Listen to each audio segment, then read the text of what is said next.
அல்லேலூயா. இப்போ 2 ராஜாக்கள் 1 அதிகாரம் எடுத்துட்டீங்களா? ஒரு அதிகாரத்துக்கு ஒரு வசனத்தை, தீர்க்கதரிசன வசனத்தை ஏசப்பா சொல்லி கொடுத்தாரு. அது சொல்ல போறேன். செகண்ட் இன்னிங்ஸ்ங்கிற 2 ராஜாக்கள் ஆரம்பிக்குது. ஏங்க 1 ராஜாக்கள் 2 ராஜாக்கள் எதுக்கு பிரிக்கிறார்? 1 சாமுவேல் 2 சாமுவேல் எதுக்கு பிரிக்கிறார்? 1 நாளாகமும் அது ஏதோ இருக்குது, ஏதோ சொல்ல விரும்புகிறார். அல்லேலூயா. இதுவரைக்கும் நீங்க உருப்படாத வாழ்க்கை வாழ்ந்திருக்கலாம். பக்கத்துல சொல்லுங்க, இதுவரைக்கும் உருப்படாத வாழ்க்கை வாழ்ந்திருக்கலாம். இன்னைக்கு ஒரு புதிய தொடக்கம். சொல்லுங்க ஆமென். இதுல இதை எனக்கு ஒரு நாள் காமிச்ச உடனே 2 ராஜா புஸ்தகத்தை உட்காந்துக்கிட்டே இருந்தேங்க. பைபிள் படிக்க மனசு இல்லை, கவலை, கஷ்டம், நெருக்கம். ஆண்டவர் சொன்னார், 2வது இன்னிங்ஸ். 2 ராஜாக்கிறதே ஏசப்பா எனக்கு என்ன தெரியுமா காமிச்சார்? 2வது இன்னிங்ஸ். இந்த கிரிக்கெட்டில் first innings, second innings test மேட்ச்சில் வரும். இது செகண்ட் இன்னிங்ஸ். இந்த செகண்ட் இன்னிங்ஸை ஸ்டார்ட் பண்ண போகிற உங்களுக்கு ஏசப்பா சொல்கிற தீர்க்க தரிசனத்தை கடைசியாக கடகடன்னு சொல்லி முடிக்க போகிறோம். 1 முதல் தீர்க்க தரிசனம். பக்கத்தில் சொல்லுங்க, முதல் ஜோசியமா சொல்லுங்க. அல்லேலூயா.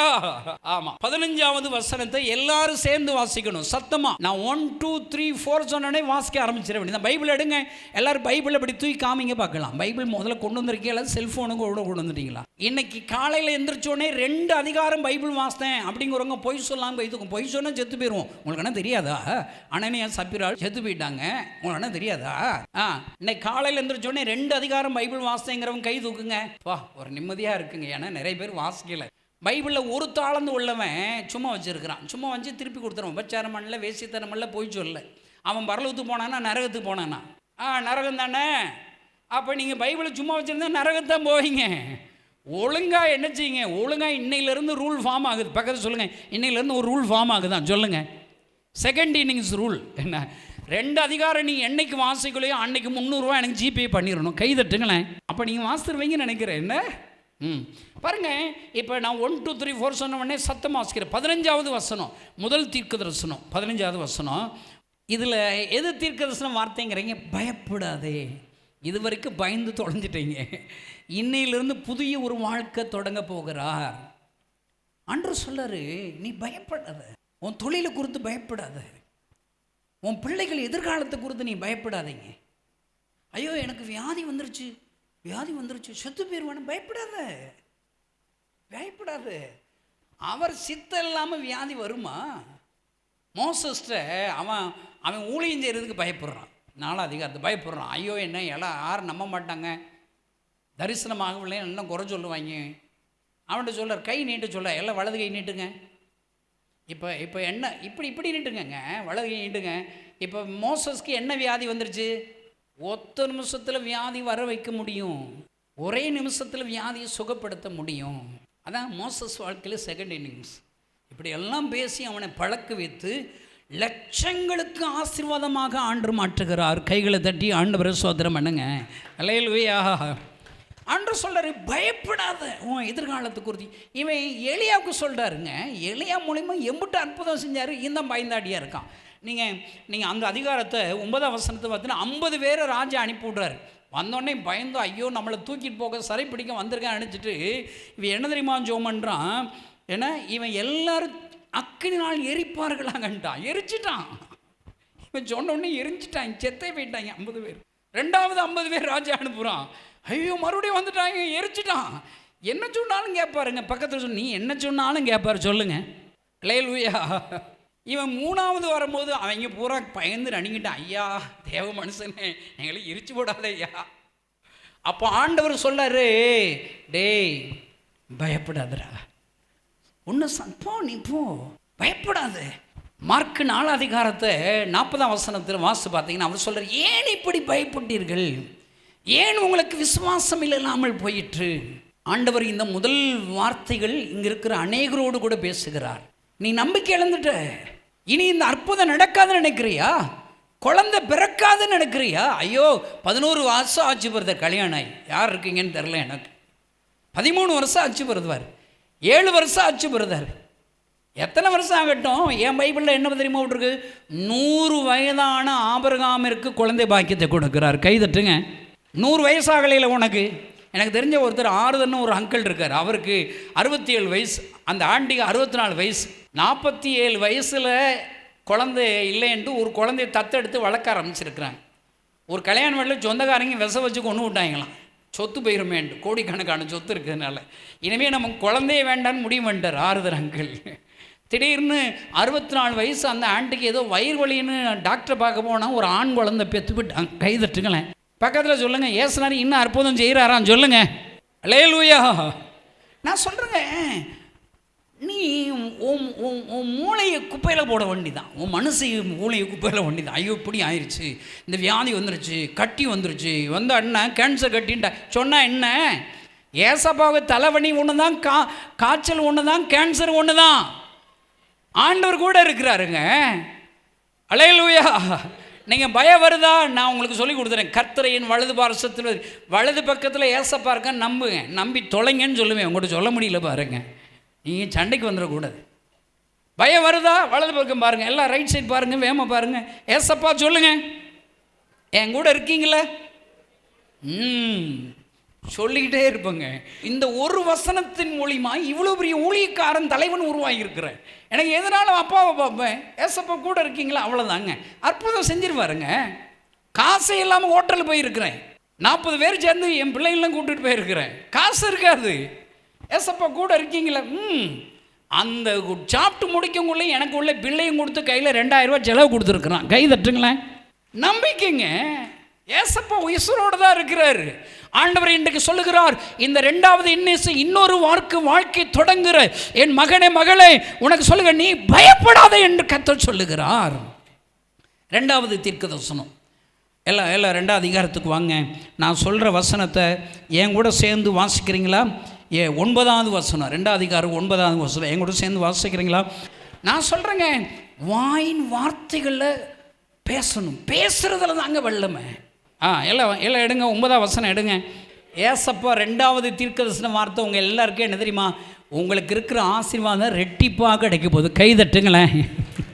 பூமிக்குரிய ஆசீர்வாதமும் ரெட்டிப்பாக கிடைக்க போகுது, ஆவிக்குரிய ஆசீர்வாதமும் ரெட்டிப்பாக கிடைக்க போகுது. குழந்தை இல்லை, நாங்கள் ஒத்த குழந்தை இல்லை, 2 குழந்தை தரப்போகிறார் உனக்கு. ஒரு வியாபாரமா, ஒரு கடை, 2 கடை தருவார். உன் வருமானம் எவ்வளோன்னு இன்றைக்கி போய் நீ வீட்டில் போய் உட்காந்து எழுது. எவ்வளோ? 1 லட்சமா? இனிமேல் 2 லட்சம் வருமானமாக மாற்ற போகிறார். கை தட்டுங்களேன். செகண்ட் இன்னிங்ஸில் பிளஸிங் தான். பூமிக்குரிய ஆசீர்வாதம் 2 மடங்கு, ஆவிக்குரிய ஆசீர்வாதம் 2 மடங்கு. ஆனால் நீ என்ன செய்யணும்? விரும்பணும். காசா பணமோ ஆயா வலிக்குது, பக்கத்தில் சொல்லுங்கள், காசா பணமோ ஆயா வலிக்குது. எல்லாம் கை வருத்துங்க, எல்லாம் கை வருத்துங்க. ஏசப்பா என் வருமானத்துக்கு 2 மடங்கு வருமானத்தை தாங்க சொல்லுங்கள். ஆவிக்குரிய வரங்களை 2 மடங்காக தாங்க சொல்லுங்கள். ஆமென். மூன்றாவது ஏசப்பா சொன்ன வார்த்தைகளை நம்ம எல்லோரும் சேர்ந்து சத்தமாக வாசிக்க போகிறோம். 16, 17, 18வது வசனம் வாசிக்க போகிறோம். எங்களோட சேர்ந்து வாசிக்கலாமா? சத்தம் கேட்கணும். அவன் கர்த்தர் உரைக்கிறது என்னவென்றால், இந்த பள்ளத்தாக்கில் எங்கும் வாய்க்காலை வெட்டுங்கள், நீங்கள் காற்றையும் காண மாட்டீர்கள், குடிக்கும்படிக்கு இந்த பள்ளத்தாக்கு தண்ணீரால் நிரப்பப்படும் என்று கர்த்தர் சொல்லுகிறார். இது கர்த்தரின் பார்வைக்கு. ஏசப்பா உங்களுக்கு சொல்கிற 3வது வார்த்தை என்ன தெரியுமா? நீங்கள் ஒன்றும் அடையாளத்தை பார்க்காதீங்க, காற்றை பார்க்க மாட்டேங்க, மழையை ஆனால் நீங்கள் விரும்புகிற தண்ணி வந்துடும். அல்லேலூயா. இங்கே இருக்கிற எல்லாரும் அடையாளத்தை பார்த்துக்கிட்டு இருக்கீங்க போல் இருக்கு. ஏசப்பா சொல்கிறாரு, 2வது இன்னிங்ஸை தொடங்குற, அற்புத இன்னிங்ஸை தொடங்க போகிறங்க வாழ்க்கையில். அடையாளத்தை பார்க்காத, நீ என்ன விரும்புகிறையோ அந்த அற்புதத்தை ஆண்டவர் செய்வேன் என்று கர்த்தர் சொல்லுகிறார். கைகளை தட்டி ஆண்டவரை ஸ்தோத்திரம் பண்ணுவோம். அல்லேலூயா. நல்லா இருக்குல்லங்க. என்ன ஏசப்பா, மணி யோசை வரும் முன்னே யானை வரும் பின்னே. வாக்கு தத்தத்தை நம்பிருங்க. ஏசப்பா சொல்கிற வாக்கு தத்தத்தை நம்பிடணும். உனக்கு பிரச்சனை வரும்போது வாக்கு தத்தத்தை சொல்லி ஜெபிச்சிடணும். ஆண்டவர் வசனம் இப்படி சொல்லுதில்ல, எப்படி என்ன கைவிடுவார்? சொல்லிட வேண்டியதான், அந்த அற்புதம் நடந்துடல. நீ நம்பிடல. பைபிளில், என் பைபிளில் விட்டுருக்கு, வானமும் பூமியும் ஒளிந்து போகுமா, வார்த்தைகள் ஒளிந்து போகலாம். இன்னைக்கு ஆண்டவர் கூட சொல்லார், காற்றை பார்க்க மாட்டேன், மழையை பார்க்க மாட்டேன், ஆனால் தண்ணீர் வந்து வாய்க்காலை வெட்டும் போது நீ ஆயத்தப்படு. அன்பு கிறிஸ்தவ நண்பர்களே, இன்றைக்கு ஆண்டவர் உங்களோடு கூட பேசுகிறார். இந்த செய்தி கேட்கிற உங்கள் ஒவ்வொருடைய வாழ்க்கையிலும் ஆண்டவர், இது உங்களுடைய வாழ்க்கையில் குறைவுன்னு வந்திருக்கீங்க, அதை நிறைவேற்றுவது அற்பமான காரியம். நீங்கள் உங்களுக்கு எவ்வளவு ஆத்மா வேணும்? 1000 பேரா, 5000 பேரா? ஜெபம் பண்ணுங்க. அடையாளத்தை பார்க்காதீங்க, வார்த்தையை நம்புங்க, விசுவாசிங்க. நம்ம கூட இருக்கிற ஆண்டவர் வானத்தை பூமியும் படைத்தவரையா, ஆபிரகாம் ஆதிகாம் 15 ஆண்டவர் சொல்ல, நீ பயப்படாதடா, உன் கூட நான் பலத்து துருகுமா இருக்கிறேன் அப்படிங்கிறாரு. இவன் என்ன தெரியுமா சொல்கிறான், எனக்கு என்ன தருவீங்க, எனக்கு குழந்தை இல்லைங்கிறான். அவனை கூடாரத்துக்கு உள்ளே இருக்குன்னு வெளியே எடுத்து வானத்தை பார்த்து, எல்லாம் கொஞ்சம் வானத்தை பாருங்கள், கண்ணு தெரியுதா, இம்புட்டு பெரிய வானத்தை உண்டாக்கணும் எனக்கு முடுக்கணும் குழந்தைய தரமாட்டாரா? கைதட்டுங்களேன். நான் சொல்கிறேன், இன்றைக்கு ஆண்டவர் சொல்லுறார், காற்றையும் காண மாட்டீங்க, மழையும் காண மாட்டீங்க, நீங்கள் நல்ல ஆண்டவரை விசுவாசிங்க, தண்ணீர் வரும், நீங்கள் விரும்புகிற அற்புதத்தை நான் செய்வேன் என்று கர்த்தர் சொல்லுகிறார். 4 அதிகாரம் 16 நம்ம எல்லாம் சேர்ந்து வாசி. அப்பொழுது அவன் ஒரு பிராண உற்பவ காலகட்டத்தில் ஒரு குமாரனை அணைத்து கொண்டிருப்பாய் என்றான். அதற்கு அவள், ஏது தேவனுடைய மனுஷனாகியே என் ஆண்டவனே, உமது அடியாளுக்கு அபத்தம் சொல்ல வேண்டாம் என்றாள். அவ்வளோதாங்க. இந்த செய்தி கேட்கிற அன்பு சகோதரன் சொன்னி யாராக இருக்கலாம், கிறிஸ்தவளாக இருக்கலாம், கிறிஸ்தவ அல்லாதவளாக இருக்கலாம், நான் பிரசங்கிக்கிற இயேசு கிறிஸ்து இன்னொரு புதிய வாழ்க்கையை தொடங்குற உனக்கு சொல்லுகிறார். ஏதோ ஒரு உற்பவ காலகட்டத்தில் உன் குறைவுகளை என் ஆண்டவர் நிறைவாக மாற்றுவார். ஐயா, நிறைவாக மாற்றுவார். ஆண்டவர் சொன்னா செய்வாருங்க, சொல்லியும் செய்யாது. அவர் பொய்யுரையாத தேவன் அல்ல, பொய்யுரியாத தேவன் அல்ல. 5 அதிகாரம் 1 சீரியா ராஜாவின் படைத்தலைவனாகிய நாகமான் என்பவன் தன் ஆண்டவிடத்தில் பெரிய மனுஷனும் எண்ணிக்கையுள்ளவனுமாய் இருந்தான். அவனை கொண்டு கர்த்தர் சீரியாவிற்கு அவனை நான் சொல்கிறேன், இங்கே என்ன போட்டிருக்கு, நாகமான் குஷ்டரோகியை கொண்டு சீரியாவிற்கு ரட்சிப்பு வந்ததான். எனக்கு ஏன் தெரியுமா உங்களை இங்கே இந்த இடத்துல கூப்பிட்டு வந்திருக்கேன், உன் வாழ்க்கை சரியில்லைன்னு உனக்கே தெரியும். ஐயா, குஷ்டம் இருக்குது, கடன் இருக்குது, நெருக்கம் இருக்குது, அவமானம் இருக்குது, நிந்தை இருக்குது, எல்லாம் இருக்குது. ஆனால் சரியில்லாத குஷ்டரோகியை கொண்டு சிரியாவுக்கு ரட்சிப்பு கொடுப்பாருன்னா, இங்கே வந்திருக்கிற சரியில்லாத ஒன்றை கொண்டு தான் இந்தியாவின் தேசத்தை அசைக்க போகிறார். எழுப்புதலை கொடுக்க கை தட்டுங்க விசுவாசிக்கிறவங்க. அல்லேலூயா. நான் யாருங்க, கற்பையா மகன் கணேசங்க. என்னை கொண்டு எவ்வளோ பெரிய காரியம் செய்கிறார், ஒரு கிராமத்தில் இதே மாதிரி கன்வென்ஷன் கூட்டத்தில் பேசிட்டு எல்லாம் வரிசையை ஜெபம் பண்ண வந்தாங்க. ஜெபம் பண்ணேன், ஒவ்வொருத்தருக்கும் ஜெபம் பண்ணேன். ஒரு அம்மா 2 கையும் என் கையை பிடிச்சிக்கிட்டாங்க. 2 கையும் அவங்க காதில் வச்சு, கையை விட மாட்டுறாங்க. என்னச்சு எனக்கு யோசனை வந்துச்சு, கை காதில், என் 2 கையையும் காதில் வச்சுக்கிட்டாங்க, என் கையை அவங்க காதில் வச்சுக்கிட்டாங்க. நான் யோசிச்சு பார்த்தேன், ஏதோ காதில் பிரச்சனை போல் இருக்கு, காசை பணம் வாய வலிக்குது, சொல்ல வேண்டியதான், ஏசப்ப அந்த காதை சரிபடுத்துங்க சொன்னேன். அந்த அம்மா கண்ணை முடிச்சு பார்த்தாங்க. எனக்கு 46 வயசாயிருச்சு, பிறந்ததுலேருந்து 2 காது கேட்காது, இப்போ கேட்குதுங்கிறாங்க. கை தட்டுங்களேன், நல்லா கை தட்டு. ஆண்டவர் இந்த சரியில்லாத கணேசனை கொண்டு இத்தனை பெரிய ரட்சிப்பை கட்டளையிட கூடுமானால், குஷ்டரோகியை கொண்டு ஒரு தேசத்திற்கு ரட்சிப்பை கட்டளையிடுமானால், காங்கேயத்தில் இருக்கிற அன்பு கிறிஸ்தவ நண்பர்களே, ஊழியக்காரர்களை, இன்றைக்கு ஆண்டவர் உங்களுக்கு சொல்லுகிற 5வது தீர்க்க தரிசன வார்த்தை, உன்னை கொண்டுதான் ஒரு பெரிய ஒரு எழுப்புதலை கட்டளையிடுவேன் என்று கர்த்தர் சொல்லுகிறார். அல்லேலூயா. 6 அதிகாரம் 6வது வசனம் எல்லாம் வாசிக்கல பாருங்களேன். அங்கே இருக்கிற வசனத்தை வாசி பாருங்கள். அவங்க கையில் இருக்கிற கோடை அறிக்கையில் விழுந்துருச்சுங்க, இரும்பு கோடை அறிக்கையில் விழுந்துருச்சு, இழந்துட்டாங்க. கிருபையாக கொடுத்த கோடாரி இழந்துட்டாங்க.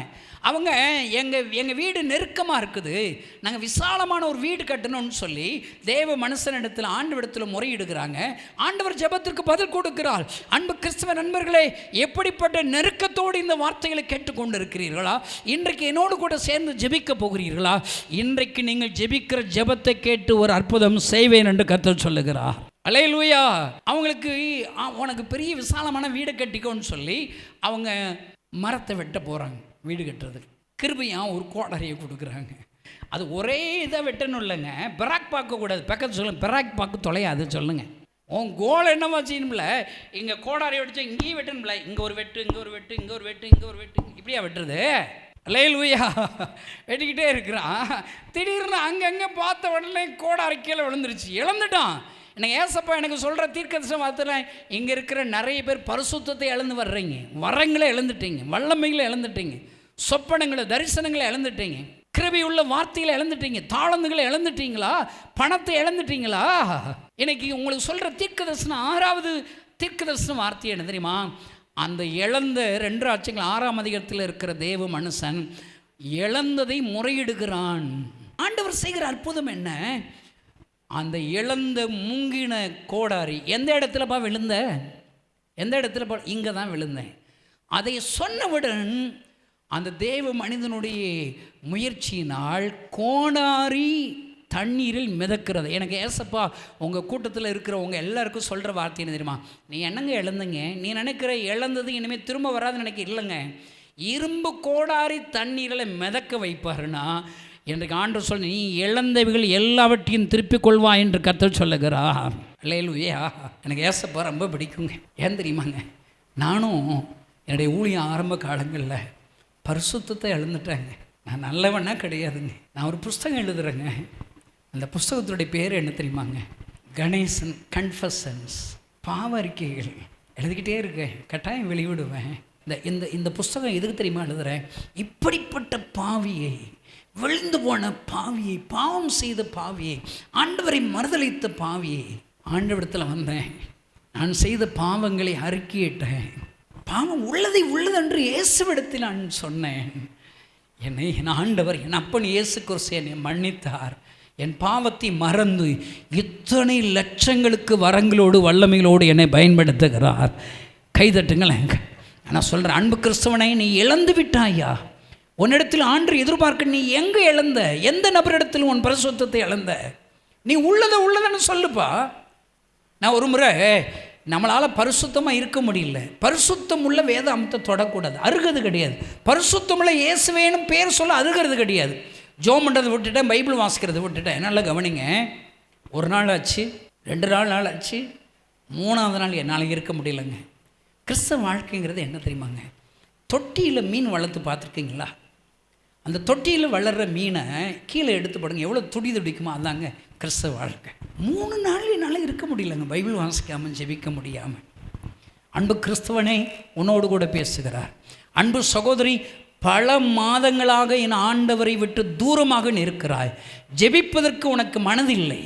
நான் இப்படி ஒரு பெரிய தவறை செய்து விட்டேன் என்று குற்ற மனச்சாட்சியோடு இந்த வார்த்தைகளை கேட்கிறாயோ, உன்னோடு கூட என் ஆண்டவர் பேசுகிறார். இந்த 6ஆம் அதிகாரம் 6ஆம் தீர்க்கதரிசனம் இங்கே இருக்கிற அநேகரோடு கூட பேசுகிறதை நான் உணர்கிறேன். தேவ பிரசனத்தோடு ஆண்டவர் உன்னோடு கூட இடைபடுகிறார். ஐயா, நீ இழந்து விட்டாயோ கிருபைகளை, வரங்களை, வல்லமைகளை இழந்து விட்டாயோ? நான் இழந்து 3ஆவது நாளில் நான் என்ன நினைக்கிறேன், நம்ம ஜெபிக்க வேண்டாம், சும்மா ஜெபிக்கிற இடத்துல சும்மா போய் உட்காந்துட்டு வருவோன்னு போனேங்க. அந்த ஜெபம் பண்ணுற சாவி, அந்த ரூம் சாவியை எடுத்தேன். அவர் 7th டே பாலடைஞ்ச கட்டடங்க, அது பூட்டி இருக்கிற சர்ச். ஜெபிக்கக்கூடாது, பைபிள் வாசிக்கக்கூடாது. கதவை திறந்தேன், மூடினேன். சும்மா உட்காருவோமே, உட்கார்ந்தாங்க. என்ன நடந்துச்சு தெரியுமா? கணேசன், இன்னும் ஒன்று நேசிக்கிறேன், ஸ்டில் ஐ லவ் யூ. நான் நினைக்கிறேன் ஏதோ பெறாம போல் இருக்குன்னு நினைக்கிறேன். சும்மா குற்றம் நாச்சாச்சில் அப்படி நினைக்கிறோம். இல்லைங்க, 2வது முறை 3ஆவது முறை அந்த சத்தம் கேட்கும்போது தான் இது இயேசுனுடைய சத்தம் என்று என்னால் உணர முடிந்ததாயா. ஓ என்று அழுக, அண்ணவரை இன்னுமா என்ன நேசிக்கிறீர்? எத்தனை பெரிய பாவியாக என்ன நேசிக்கிறீரோ? கண்ணீரோடு அர்ப்பணித்தேன் ஐயா. ஆண்டவர் இந்த கூட்டத்தில் இருக்கிற உங்கள் ஒவ்வொருவரோடு கூட சொல்லுகிறார், ஏன் நீ தயங்குகிறாய்? ஏன் குந்தி குந்தி நடக்கிறாய்? நீ செய்த பாவத்தினாலையா? தவறிவிட்டாயா? ஐயோ, எல்லாவற்றையும் இழந்து விட்டேன் என்று சொல்லி ஆண்டவரை வருவதற்கு நீ மறுக்கிறாயா? உங்கள் மத்தியில் இந்த டேவிட் கணேசனாயன் மகா பெரிய பாவி.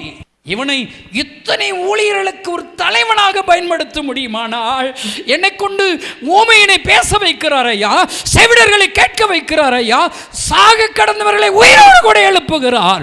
இத்தனை பெரிய பாவியை மன்னித்து, நான் செய்த பாவத்தை மறந்து என்னை இத்தனை பெரிய ஊழியனாக பயன்படுத்த முடியுமானால், நான் இழந்த கிருபைகளை மறுபடியும் என் ஆண்டவரால் தர முடியுமானால், இந்த காங்கேயத்தில் கேட்கிற உன் வாழ்க்கையில இதே ஆண்டவர் தான் உன்னை தூக்கி எடுக்க முடியும். நீ இழந்ததை தருவேன் என்று கர்த்தர் சொல்லுகிறார். அல்லேலூயா. 7வது வார்த்தை, 7வது அதிகாரம் 1வது வசனம் தான் கடைசி தீர்க்கதரிசன வார்த்தை. அதில் என்ன தெரியுமா இருக்கிறது? நாளைக்கு இந்நேரத்தில் அங்கே பெரிய பஞ்சம். ஆண்டவர் சொல்லரு, தேவ மனுஷன் ஊழியக்கார மூலியமா சொல்லரு, நாளைக்கு இந்நேரத்தில் ஒரு மரக்கால் கோதுமை 1 சேக்கலுக்கு அற்புதம் நடக்கும்னு சொல்றாரு. இது நடக்கும்படா, நீ பாப்ப உசுரோடு இருக்க மாட்டேங்கிறார். இந்த கூட்டத்தில் வந்திருக்கிற உங்களுக்கு அற்புத மாலையில் ஏசப்பா சொல்றாரு, நாளை இந்நேரத்துக்குள்ள, இப்போ மணி என்ன 9:30 மணிங்க, நாளைக்கு 9:30 மணிக்குள்ள இன்னும் 24 மணி நேரத்தில் ஒரு அற்புத செய்தி நீங்கள் கேள்விப்பட போகிறீர்கள். ஆண்டவருடைய வல்லமை தொட போகிறது. உங்கள் ஜெபத்திற்கான பதிலை உணரப் போகிறீர்கள். உங்கள் வியாதியிலிருந்து சுகத்தை தரப்போகிறார். இதே மாதிரி ஒரு கூட்டத்தில் ஒரு அக்கா வந்தாங்க. அவங்க ஒரு ஆடு தொலைஞ்சு போச்சாங்க. ஒரு 7-8 ஆடு தொலைஞ்சு போச்சா. இதை சொன்னோன்னே சந்தோஷம். டேவிட் கணேசன் சொன்னால் ஏசப்பா வார்த்தையை சொல்கிறார், நாளைக்குள்ளே என் ஆடு தொலைஞ்ச ஆடு கிடச்சிரும்ட்டாங்க. நம்பிட்டாங்க. காலையில் ஃபோன் அடிச்சிட்டாங்க. காலையில் எல்லா ஆடு திரும்பி வந்துருச்சாங்க. கை தட்டுங்களேன்.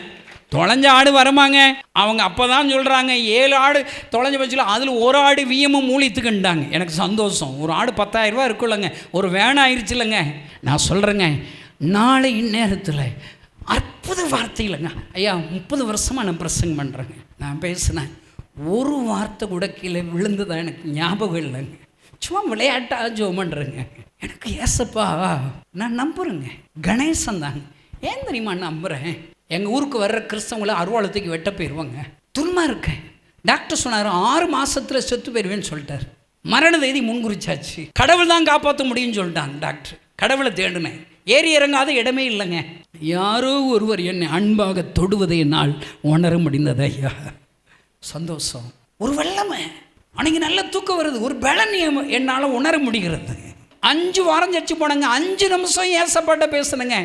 5 நிமிஷத்தில் உலகம் தர முடியாத சந்தோஷத்தை உங்கள் ஏசப்பா என்ன கொடுத்துட்டாருங்க. கை தட்டுங்களேன். அல்லேலூயா. இவ்வளோ நல்லா இருக்கேன்னு டாக்டர்கிட்ட போய் என்ன செக் பண்ணா, டாக்டர் சொல்கிறாரு வியாதி இருந்ததற்கான சின்ன அறிகுறி கூட இல்லைன்னு சொல்லிட்டாரு. அல்லேலூயா. அன்பு கிறிஸ்தவன், ஏன் இன்னைக்கு இவ்வளோ பெரிய தைரியத்தோடு சவாலோடு 7 தீர்க்கதரிசனம் சொல்கிறேன்? உங்கள் ஏசப்பா, நான் கும்பிட்ற ஏசப்பா துடியான சாமிங்க. இன்றைக்கும் அவர் அற்புதங்களை செய்கிற ஆண்டவர். அற்புதம் செய்கிற ஆண்டவருக்கு இந்த கணேசன் தானே என் சாட்சி. என் கண்ணீர் அவர் தொடச்சாருங்க. டாக்டர்கிட்ட செக் பண்ணால் வியாதி இருந்ததுக்கான அறிகுறி கூட இல்லைன்றாரு. கொஞ்ச நாள் நல்லா இருந்தேன். கொஞ்ச நாளில் என் மனசில் ஒரு சந்தேகம் வந்துருச்சுங்க. 2 நிமிஷம் நல்ல கவனிங்க. என் கண்ணீரை தொடச்சார்ல, அப்போ நான் ஏசப்பாவுக்கு நன்றியாக தானே இருக்கணும். அவரை மறுதலிச்சிட்டேங்க. நன்றி இல்லாத கிறிஸ்தவனாக மாறிட்டேன். எனக்கு என்ன சந்தேகம் தெரியுமா? நிறைய சாமியை கும்பிட்டோம், 10ஓட 11 ஏன் சாமியை கும்பிட்டோம். எந்த சாமி நம்மளை குணமாச்சது இல்லை. எல்லா சாமியும் ஒன்று தானங்கன்னு மறுதலிச்சிட்டேன். சிகரெட் சாராயம் குடிக்க ஆரம்பிச்சிட்டேங்க. இப்போ இங்கே இருக்கிற நீங்கள் எல்லாம் நன்றியுள்ள கிறிஸ்தவங்களா, நன்றி இல்லாத கிறிஸ்தவங்களா? நன்றியுள்ள கிறிஸ்தவனா 1 மணி நேரம் ஜெபிக்காமல் ஒரு நாள் இருக்கக்கூடாது. நன்றியுள்ள கிறிஸ்தவனா ஒரு வேனை பிடிச்சிட்டு அங்கே வந்துடணும். காங்கேயத்தில் வைக்கிற யூத் கேம்பில் 50 பேர் கூட்டு வரணும். அல்லேலூயா. நன்றியுள்ள கிறிஸ்தவனா நீ முழு நேரம் ஊழியத்துக்கு வந்திருக்கணும்ல. நீங்கள் வரல. மூத்த பிள்ளை கத்தோடைய இதில், அப்போ அந்த மூத்த பிள்ளையை ஊழியத்துக்கு அர்ப்பணிச்சிருக்கீங்களா? நீ வரல, உன் மூத்த பிள்ளையை அனுப்பல. அப்போ என்ன செஞ்சுருக்கணும்? ஒரு மிஷனரியை தாங்கியிருக்கும்ல, ஒரு 10 மிஷனரி 50 மிஷனரி தாங்கியிருக்கணும்ல. நீ நன்றியுள்ள கிறிஸ்தவனா? நன்றியுள்ள கிறிஸ்தவனா? உங்களுக்கு ஏசப்பா சொந்த வீடு கட்டி கொடுத்தாரா? உன் வீட்டோட சொத்து மதிப்பு என்ன? 1 கோடியா? அப்போ நீ 10 லட்சத்தில் சர்ச்சு கட்டி கொடுக்க வேண்டாமா? உங்கள் வீட்டில் உனக்கு கார் வச்சுருக்கிற, ஏசப்பா ஊழியக்காரனுக்கு ஒரு கார் வாங்கி தர்றது. ஒரு நாளைக்கு ஒருவருக்கு ஏசப்பை பற்றி சொல்ல வேண்டாமா? நீங்கள் நான் காட்டுக்குள்ளேயே கூடி இருக்கிறீங்க. நான் சொல்கிறேன், நன்றி இல்லாமல் ஏசப்பா மறுதலிச்சிட்டேங்க. சிகரெட் சாராயம் குடிக்க ஆரம்பிச்சிட்டேன். நல்லா கவனிங்க. ஆனால் எங்கள் கிராமத்தில் ஒரு பாலடைஞ்ச கட்டடத்தில் தூங்குகிற பழக்கங்க. ஒரு நாள் தூங்கி எழுந்திரிச்சு வீட்டுக்கு போகணுன்னு ஆயத்தமாக இருந்தேன். பூட்டின அறைக்குள்ளே ஒரு மனுஷரை நான் பார்த்தேங்க. ஒயிட் ட்ரெஸ் போட்டிருக்காரு, அழுதுகிட்டே இருக்கிறார். அழுகும்போது தான் பாரங்களை சொல்லி அழுகிறாருங்க. நானே தேவன், என்னை தவிர வேறு தேவர்களே இல்லை. நான் இந்த ஜனங்களுக்காக பரிதபிக்கிறேன். என்னால் படைக்கப்பட்ட என் ஜனங்க உங்களை ஆசீர்வதிக்க விரும்புகிறேன், சந்தோஷம் தர விரும்புகிறேன், சமாதானம் தர விரும்புகிறேன், வியாதியை சுகமாக்குன்னு விரும்புகிறேன். ஆனால் யாருமே என்கிட்ட வரமாட்டுறாங்க. என்னால் இல்லாமல் எங்கோ போய் கொண்டு இருக்கிறார். ஒரு மனிதர் அழுகிறார். உலகத்தில் உள்ள எல்லாருக்கும் அழுகிறார். அவர் அழுகிறத பார்த்து என்ன அறியும்னு நான் அழ ஆரம்பித்தேன். என் அழுகிற சத்தம் பக்கத்தில் உள்ள ஒரு அம்மா கேட்டு அவங்க வந்து கதவை தட்டும் போது தான் நான் அழுதுகிட்டு இருக்கேன்னே தெரியும். பார்த்தா அந்த மனுஷரை காணலை. அந்த அம்மா கேட்குறான், கணேசா என்னடா பிரச்சனை, ரொம்ப நேரமாக அழுகிறியே? சொல்ல தரலைங்க. யாரோ ஒருவர் அழுகிறார், யாருன்னு தெரியவில்லை. ஒரு கேள்வி. பஸ் ஸ்டாண்டுக்கு போனேங்க, விருதுநகர் பஸ் ஸ்டாண்டு. அந்த கூட்டமாக இருக்கிற ஜனங்களை பார்த்த உடனே அந்த அழுகிற சத்தம் என் காதில் கேட்குதுங்க. பஸ்ஸில் ட்ராவல் பண்ணும்போது அழுகிற சத்தம் கேட்குதுங்க. பைத்தியம் போல் இருப்பேங்க. நான் நினச்சேங்க, அழுகிற உலகத்தில் உள்ள எல்லாருக்காக அழுகிற ஒருத்தர் நம்ம பஸ்ஸில் ட்ராவல் பண்ணுறாருன்னு நினச்சி தேடினேங்க. பஸ்ஸெல்லாம் தேடினேன். அவரை கண்டையே பிடிக்க முடியலங்க. எங்கு பார்த்தாலும் அழுகிற சத்தம், யாரோ ஒருவர் அழுகிறார், யார் என்று தெரியவில்லை. உங்களை போன்ற ஒரு கிறிஸ்தவ நண்பர் பைபிள் படிச்சு கேட்டவர்கிட்ட போய் கேட்டாங்க. அவர் தான் என்ன அன்பாக உட்கார வச்சு உலகத்தில் உள்ள எல்லாருக்காக ஒருத்தர் அழுகிறாருன்னா அவர் ஒரு மனிதர் இல்லை, அவர் தான் இயேசு கிறிஸ்து என்று எனக்கு சொல்லி கொடுத்தார். கை தட்டுங்களேன், கை தட்டுங்களேன். நான் இயேசுவை பார்த்தேன்னா, கிறிஸ்தவங்க சாமியை நான் பார்த்தேன்னா, உலகத்தில் உள்ள எல்லாருக்காக அழுகிறாருன்னு அவர் தாங்க உண்மையான கடவுளாக இருக்க முடியும்னு இயேசுவை ஏற்றுக்கொண்டேங்க. நான் உங்கள்கிட்ட கேட்டேன், உங்கள் சாமி எதுக்கு ஏன்ட்டு அழுகிறாரு? பக்கத்தில் கேளுங்க, நம்ம சாமி ஏன் கணேசன்ட்டு போய் அழுகிறாரு? நீங்கள் உருப்படலைங்க, நீங்கள் நன்றி இல்லாதவங்கங்க, நீங்கள் நல்லவங்க கிடையாதா? 30 வருஷமாக பிரசங்கம் பண்ணுறேங்க, தொண்டை வலிக்குதுங்க, புண்ணாக இருக்குதுங்க, முதுகெல்லாம் வலிக்குதுங்க, ட்ராவல் பண்ணி பண்ணி. எத்தனை அவமானங்க, எத்தனை நிந்தைகள்ங்க. நான் எங்க இவ்வளோ மிஸ்டரிகளை அனுப்பணும்? இவ்வளோ மிஸ்டரி அடிப்பட்டு ஆண்டவர் இன்னும் அழுகிறார். ஐயா, நான் சொல்லுகிறேன், உங்களிடத்தில் பிச்சைக்காரனாக வந்திருக்கிறேன். எதற்காக? நீங்கள் ஆண்டவருக்கு தேவை ஐயா. அன்பு சகோதர சகோதரி, வாருங்கள் ஐயா, இன்னொரு தொடக்கத்தை தொடங்குவதற்கு விரும்புகிறார். பயப்படாதே என்று உங்களை ஆறுதல் படுத்தி உங்களை அழைக்கிறார். இரட்டிப்பான வரங்களை என்னால் தர முடியும் என்று அழைக்கிறார். உங்கள் குறைவுகளை நிறைவாக மாற்ற முடியும் என்று அழைக்கிறார். உன் குறைவை என் ஆண்டவரால் நிறைவாக்க முடியும், நீ வா. ஆண்டவரே, ஐயோ என் ஆண்டவர் அழுகிறார், இயேசு அழுகிறார். உங்கள் சாமி எதுக்குங்க ஏன்ட்டு அழுகிறார்? கிறிஸ்தவங்க தோமா சந்தேகப்பட்டதுனால தான் தோமாட்ட அழுதாருன்னு சொன்னாங்க. நீங்கள் எதாவது சொல்லுவீங்க, என்னங்க எல்லாம் சொல்லுங்க, ஆனால் காரியத்தில் கரெக்டாக இருக்க வேண்டாமாங்க. இங்கே நான் சொல்கிறேங்க, உங்கள் ஏசப்பா இதுக்கு ஏன்ட்டு அழுகிறா? எனக்கு எல்லாம் பதில் சொல்ல. நீ சந்தேகப்பட்டதுனால தான் அழுகிறாரு, தோமா சந்தேகப்பட்டதுனால அழுதாரு, இனிமேல் உங்கள் ஏசப்பா அழுக மாட்டாருங்க அப்படி கேட்டேன். ஆமாண்ணாங்க, ஆனால் ஏசப்பா ஏற்றுக்கொண்ட நாளில் நல்லா சாப்பிட்டு இனிமேல் அழுகிற தொல்லையே இல்லாதான்னு சர்ச்சில் எங்கள் வீட்டில் வந்து தூங்கிட்டேங்க. அந்த பானடைஞ்ச கட்டடத்தில் தூங்கிட்டேன். மறுபடியும் இரவு 1 மணி 2 மணிக்கு அழுகிற சத்தம் கேட்குது. என் பக்கத்தில் அழுகிறார். முன்னாடி அழுகிறது ஏசுன்னு தெரியாதுங்க, இப்போ அழுகிறது ஏசுன்னு தெரிஞ்சு எப்படிங்க சும்மா இருக்கிறது? நான் எழுந்திரிச்சேன், ஏசப்பா தானங்க அழுகிறேன். நான் சொன்னேன், ஏசப்பா அழாதீங்கன்னு சொன்னேன். எல்லாம் கை எடுத்துங்களேன், எல்லாம் சொல்லுங்கள், வாய் திறந்து சொல்லுங்கள், ஏசப்பா அழாதீங்க சொல்லுங்கள், ஏசப்பா அழாதீங்க சொல்லுங்கள். இப்படி சொல்லிக்கிட்டே இருந்தால் போதுமாங்க? ஒரு குழந்தை அழுகுது, 1 வயசு குழந்தை அழுகுது, பசியில் அழுகுது, என்ன செய்வீங்க? சொல்லிக்கிட்டே இருப்பீங்களா? அழாதுன்னு அந்நிய பாஷை பேசுவீங்களா? டான்ஸ் ஆடுவீங்களா? பிரசங்கம் பண்ணி குழந்தா நீ அழாத என்று பிரசங்கம் பண்ணுவீங்களா? என்ன செய்யணுங்க? சாப்பாடு கொடுக்கணுங்க, பால் கொடுக்கணுங்க. ஐயா கிறிஸ்தவ நண்பர்களே, இன்றைக்கு இயேசு அழுது கொண்டே இருக்கிறார், உன்னை அழைக்கிறார். உனக்குறைவுகளை நான் பார்த்துக் கொள்வேன், உன் கண்ணீரை நான் துடைப்பேன், என் கண்ணீரை துடைக்க நீ வா என்று அழைக்கிறார். ஐயா ஒளியும் செய்தேன் ஐயா. அந்த ஆண்டவர் தான் இன்றைக்கு 7 தீர்க்க தரிசனம் சொல்லுகிறார். இந்த 7 தீர்க்க தரிசனத்திற்குள்ள உங்கள் எல்லாருடைய வாழ்க்கை அடங்கி இருக்கிறது. உங்கள் கண்ணீரை ஆண்டவர் துடைக்க போகிறார். கைகளை தட்டி ஆண்டவரை சோதனம். கடைசியாக உன்னை எதற்காக தெரியுமா அழைக்கிறார்? உன் கண்ணீரை 7 தீர்க்க தரிசனம் மூலியமாக கண்ணீரை துடைச்சிருவேன், நீ என் கண்ணீரை துடைப்பையா. இதாங்க வாழ்க்கை. இதுதான் 2வது இன்னிங்ஸ். எல்லார் கண்களை மூடுவோம், எல்லாம் கேட்ட வார்த்தைகளுக்கு ஸ்தோத்திரம் பண்ணுவோம், எல்லாம் கேட்ட வார்த்தைகளுக்கு துதிங்க. ஏசப்பா எங்களோட பேசுனீங்களே நன்றின்னு சொல்லுங்கள். ஆண்டவர் உங்களுக்கு சகோதரனே, உன் குறைவுகளை நிறைவாக போகிறார். ஆண்டவர் உன்னை பார்த்து சொல்ல, நீ பயப்படாதே என்று கர்த்தர் சொல்லுகிறார். உனக்கு ரெட்டிப்பான ஆசீர்வாதத்தை தருவேன் என்று கர்த்தர் சொல்லுகிறார். எல்லா தீர்க்கதரிசன வார்த்தைகளுக்காக கரங்களை தட்டி ஆண்டவரை சோத்திரம் பண்ணுங்க, சோத்திரம் பண்ணுங்க. உன் குறைவுகளை நிறைவாக மாற்றுவார். நீ காற்றையும் காண மாட்டீர்கள், மழையும் காண மாட்டீர்கள், பள்ளத்தாக்கு எங்களை நீர் விட்டு உண்டாக சொல்லுங்க. கைகளை தட்டி ஆண்டவரே மக்கு நன்றின்னு சொல்லுங்க, ஆண்டவரே மக்கு நன்றின்னு சொல்லுங்க. உற்போ காலகட்டத்தில் உன் குறைவை நிறைவாக்குவேன். ஆண்டவர் சொல்லுகிறார், நாகமானை கொண்டு ஒரு சிரியாவுக்கு ரட்சிப்பை கட்டளையிடுவாரானால் என் மகனே மகளை உன்னை கொண்டு இந்தியாவில் எழுப்புதலை கொடுக்க போகிறேன். எல்லா கைகளை தட்டி ஆண்டவரை சோத்திரம் பண்ணுங்க. ஆண்டவரே என்ன உம்முடைய கைகளை ஒப்பு கொடுக்கிறேன்னு சொல்லுங்க. அல்லேலூயா. இழந்ததை திரும்ப தரப்போகிறார். நாளைக்கு இந்நேரத்தில் ஒரு அற்புதத்தை காண போகிறீர்கள். உங்கள் சரீரத்தில் இருக்கிற அந்த வியாதிகள் மறைய போகிறது, அடைக்கப்பட்ட வாசல்கள் திறக்கப்பட போகிறது, நீங்கள் விரும்புகிற ஆசீர்வாதங்கள் உங்கள் வீட்டை தேடி வரப்போகிறது. எல்லா கைகளை தட்டி ஆண்டவரை ஸ்தோத்திரம் பண்ணுங்க. அல்லேலூயா.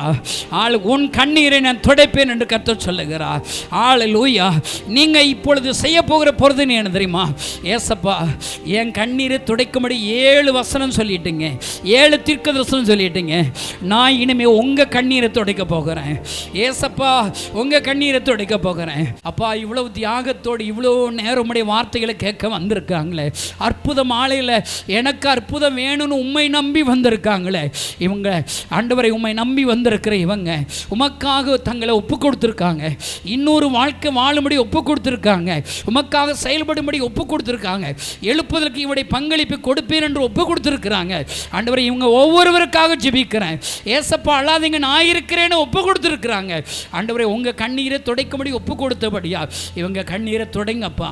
இவனுடைய வியாதிகள் சுகமடைவதாக, குழந்தை பாக்கியம் உண்டாவதாக, திருமண தடைகள் விலகுவதாக, வியாதி படுக்கைகள் இயேசுவின் நாமத்தினாலே மாறுவதாக, சரீரத்தில் இருக்கிற எல்லா வியாதிகளையும் இயேசு கிறிஸ்துவின் நாமத்தினாலே வெளியேறும்படி கட்டளை கொடுக்கிறேன்.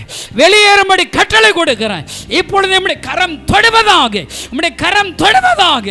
ஆண்டவரே இங்க இருக்கிற ஒவ்வொருவரும் உம்மை துன்பப்படுத்துகிற கிறிஸ்தவர்களாக அல்ல, உம்மை அளவைக்கிற கிறிஸ்தவர்களாக அல்ல, நம்மளை சந்தோஷப்படுத்துகிற கிறிஸ்தவர்களாக மாற்றும். ஆசீர்வதிக்கிற இயேசுவின் நாமத்தினால் பிதாவே ஆமென். எல்லா கைகளை தட்டி ஆண்டவரை ஸ்தோத்திரம் பண்ணுங்க.